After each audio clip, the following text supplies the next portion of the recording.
Now to discuss differential equation of GVF and surface profile. First one is the if K is the convenience at any depth y, K naught is the convenience corresponding to normal depth y naught. Then K is equal to Q upon square root of SF for GVF. For uniform flow, K is equal to Q upon under root S naught. That is SF upon S naught is equal to K naught squared by K squared.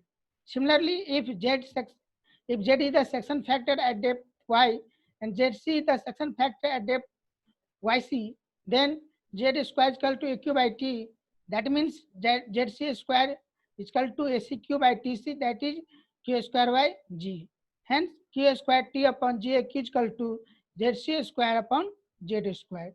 That means the final equation of GVF is also written as dy by dx is equal to S naught 1 minus SF upon S naught 1 upon y 1 minus Q square T upon GAQ, that is d upon dx is equal to S naught minus K naught upon K square by ZC upon Z square. This is the another form of GVF. Now, again, if Qn represents the normal discharge at a depth y and Qn denotes the critical discharge at same depth y, then Qn is equal to K square root of S naught Q and Qc is equal to Z square root of G. Hence, the differential equation will be also written as dy by dx is equal to S naught in S naught 1 minus Q by Qn square upon 1 minus Q upon Qc square. This is also form of GVF. Now another form of GVF, d upon ds is equal to S naught minus SF. This equation is called the differential energy equation of GVF to distinguish it from the GVF differential equation 2.3, 2.6 and 2.7. This energy equation is very useful in developing numerical techniques for the GVF profile computation. Now, classification of surface profile. Basically, here discuss about normal depth and critical depth. First case is the normal depth greater than critical depth. Second one is the normal depth less than critical depth. Third one is the critical depth equal to normal depth. Here two cases are considered. The channel bed slope is horizontal when the channel has an adverse slope S naught is equal to negative. Now, there are 5 types of GVF, 5 types of profiles: mild slope, steep slope, critical slope, horizontal slope, adverse slope. In mild slope, y greater than depth of flow greater than the normal depth greater than critical depth, M1 profile will be formed. Normal depth greater than depth of flow greater than critical depth, M2 profile forms. Normal depth greater than critical depth greater than depth of flow, M3 profile will form. Steep slope, y is greater than yc greater than y naught S1, yc greater than y naught S2, yc greater than y naught greater than y S3, y great depth of flow greater than equal to y naught yc C1, and y is less than y naught equal to yc C3. That means in critical slope, zone 2 is vanished because of NDL and CDL will coincide. Horizontal slope, in this case, normal depth will be infinite, so depth of flow greater than critical depth and depth of flow greater than less than. When depth of flow greater than critical depth, Z2 profile forms. Depth of flow less than critical depth, S3 profile forms. Adverse slope, in this case, normal depth will be imaginary, and hence depth of flow greater than critical depth, A2 profile forms, and depth of flow less than critical depth, A3 profile forms.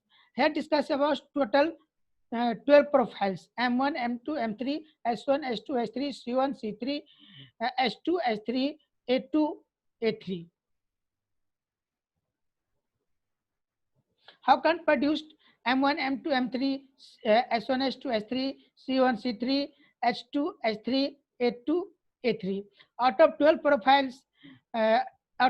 profiles, 8 are known as backwater profile and remaining 4 are known as drawdown profiles. This is depend upon when slope is positive, profile will be backwater, that is zone 1, and zone 3 is always known as backwater profile, but zone 2 is known as drawdown profiles, that is M2, S2, M2, S2, A2, H2. Now, how can form M1 profiles? M1 profiles is a subcritical flow condition because of, in this case, depth of flow greater than normal depth greater than critical depth. Obstruction of flow such as weirs, dam, control structures, and natural features such as bends produce M1 backward profiles. This extends to several kilometers upstream before merging with the normal depth. This is the formation of M1 profiles. Now, M2 profile forms. How can M2 profile forms? When drop will be provided, that M2 profile will be formed. M3 profiles occurs when there is a supercritical flow enters a mild slope channel. Examples are the flow leading from a spillway or a sluice gate. Sluice gate is then nothing, just as a shutter give to a mild slope, and M3 normally followed by a small stretch of rapidly wide flow, and the downstream is generally terminated by a hydraulic jump. In this case, hydraulic jump will be formed because in this case water have higher highest energy, so jump will be created. Now, compared to M1, M2 profiles, M3 profiles are relative short length. S1 profile is produced when the flow from a steep channel is terminated by a deep pool created by an obstruction such as weir, dam, etc. At the beginning of the curve, the flow changes from the normal depth, that is supercritical flow, to subcritical flow through a hydraulic jump. That means hydraulic jump will be occurs when flow will be changes supercritical to subcritical. The profiles extends downstream with a positive water surface slope to reach a horizontal asymptote to the pool elevation. And S2 profiles occurs at the entrance region of a steep channel leading from a reservoir and a break of grade from mild slope to a steep slope. Generally, S2 profiles are short length. Here, a steeper slope to a steep slope, and S3 profile will be formed. Here, NDL and CDL in the both cases. NDL is known as normal depth line, CDL is known as critical depth line. In the both cases, NDL below the CDL, but steeper to a steep, that means slope will be rise. That means depth will be increased, hence and hence S2 profile will be formed. Okay, thank you.